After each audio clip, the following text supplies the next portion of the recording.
Barcelona telah memutuskan untuk tidak menggunakan opsi pembelian permanen Marcus Rashford. Informasi tersebut diperkuat oleh pakar transfer Fabrizio Romano yang menyebut klausul itu akan berakhir dalam 5 hari.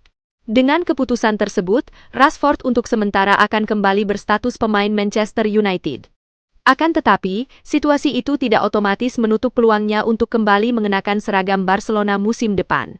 Menurut laporan yang beredar, Barcelona masih tertarik mencari formula lain agar Rashford tetap berada di Catalonia. Salah satu opsi yang sedang dipertimbangkan adalah memperpanjang masa peminjaman dengan skema baru yang lebih menguntungkan bagi kedua klub. Keputusan untuk tidak menebus Rashford diyakini lebih didorong oleh pertimbangan finansial ketimbang faktor teknis. Barcelona saat ini memilih mengalokasikan sumber daya mereka untuk prioritas transfer lain yang dianggap lebih mendesak. Di internal klub, Rashford tetap mendapatkan penilaian positif dari jajaran manajemen dan staf pelatih. Penyerang berusia 28 tahun itu dinilai mampu memberikan kontribusi selama masa peminjamannya bersama tim asuhan Hansi Flick.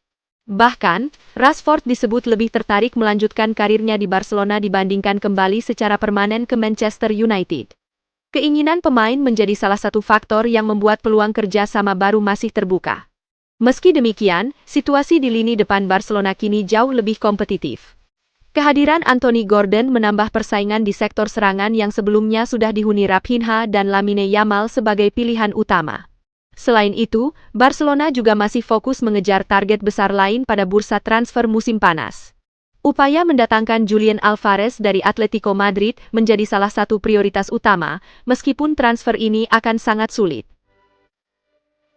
Manchester United dikabarkan cukup optimis terkait peluang mereka untuk mendatangkan Alex Scott dari Bournemouth pada musim panas tahun ini. Menurut laporan The Athletic, Manchester United merasa memiliki peluang untuk mencapai kesepakatan mendekati 60 juta pound pada musim panas ini. Bournemouth tidak berniat menjual gelandang tersebut. Mereka lebih memilih untuk mengikat Scott dengan kontrak jangka panjang yang baru. Klub asal pantai selatan itu dilaporkan siap untuk memasukkan klausul rilis senilai sekitar 75 juta pound dalam kesepakatan baru. Pemain berusia 22 tahun ini bermain sebagai gelandang bertahan tetapi memiliki kemampuan untuk membantu serangan. Data menunjukkan bahwa Alex Scott saat ini mengungguli Kobbie Mainoo dalam merebut kembali penguasaan bola.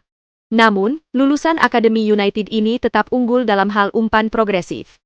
Manchester United harus sangat berhati-hati agar tidak membayar terlalu mahal jika Bournemouth terus bersikap keras dalam negosiasi.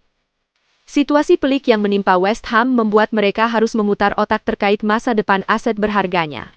Manajemen The Hammers menyadari betul bahwa Fernandes kini menjadi incaran banyak klub raksasa Inggris. Klub asal London tersebut dipastikan tidak ingin kehilangan sang gelandang andalan dengan harga yang terlalu murah. West Ham secara khusus ingin memaksimalkan potensi keuntungan finansial dari kepergian sang bintang muda pada bursa transfer nanti. Ambisi meraup untung besar ini tentu bukan tanpa alasan yang kuat dari sisi bisnis klub. Hal tersebut dikarenakan Southampton ternyata masih memiliki hak sebesar 15% dari total keuntungan transfer sang pemain di masa mendatang. Pakar transfer Fabrizio Romano, dikutip via Sportsmall, membocorkan sikap tegas West Ham kepada para peminat sang pemain.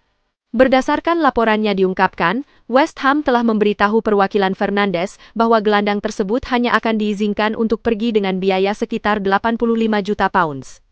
Manchester United menjadi salah satu klub elit yang menaruh minat besar terhadap bakat luar biasa Fernandes. Fabrizio juga melaporkan manajemen Setan Merah telah membuka komunikasi awal dengan pihak perwakilan pemain berkebangsaan Portugal tersebut. Langkah taktis ini diduga kuat diambil untuk meraba peluang transfer sang pemain sebelum mengambil keputusan final.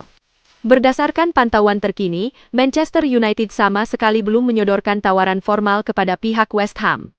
Skuad asuhan Michael Carrick ini memang menempatkan penguatan lini tengah sebagai prioritas utama menyambut musim kompetisi penuh pertamanya. Kebutuhan tersebut semakin mendesak menyusul kepergian Casemiro secara bebas transfer dan status Manuel Ugarte yang masih diliputi ketidakpastian. Walaupun sudah mengamankan kesepakatan untuk Ederson dari Atalanta, pencarian gelandang baru di kubu Setan Merah tampaknya belumlah usai. Namun, perjuangan mereka untuk merekrut Fernandes dipastikan berat karena Arsenal, Manchester City, dan Liverpool juga dikabarkan ikut mengejar tanda tangannya. Gelandang Crystal Palace, Adam Wharton, merupakan salah satu pemain yang masuk ke dalam daftar pemain incaran Manchester United pada musim panas ini. Namun, Manchester United akan bertindak gegabah jika mereka mencoba merekrut gelandang berusia 22 tahun tersebut, terutama karena Crystal Palace menuntut setidaknya 100 juta pound sterling untuk melepasnya. Melihat performanya musim ini, Wharton tampaknya ditakdirkan untuk mendapatkan transfer besar-besaran musim panas ini, tetapi United lebih baik tidak merekrutnya kali ini.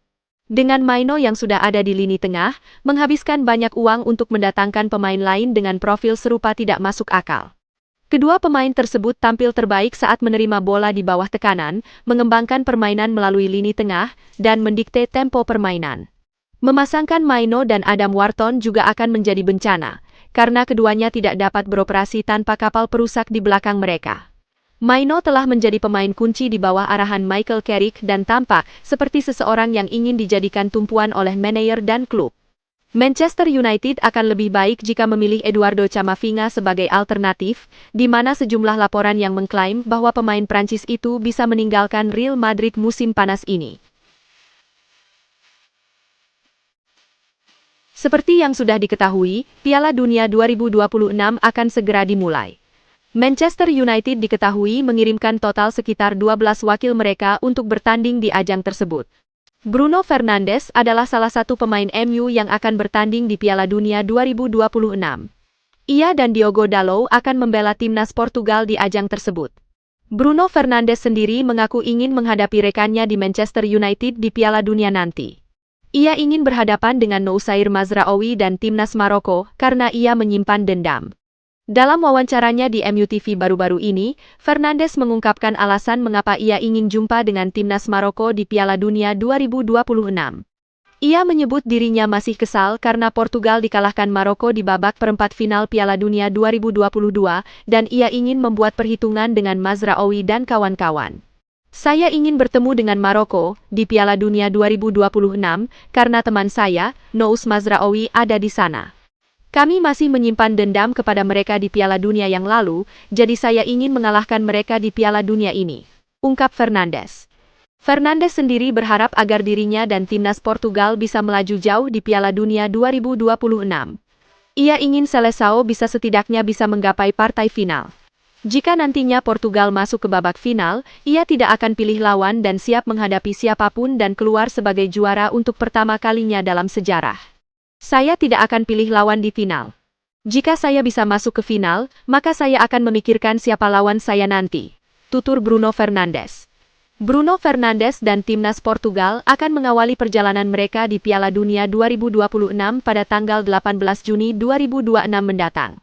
Tergabung dengan grup K, Seleção akan berhadapan dengan RD Kongo dan mereka bertekad meraih kemenangan di laga ini.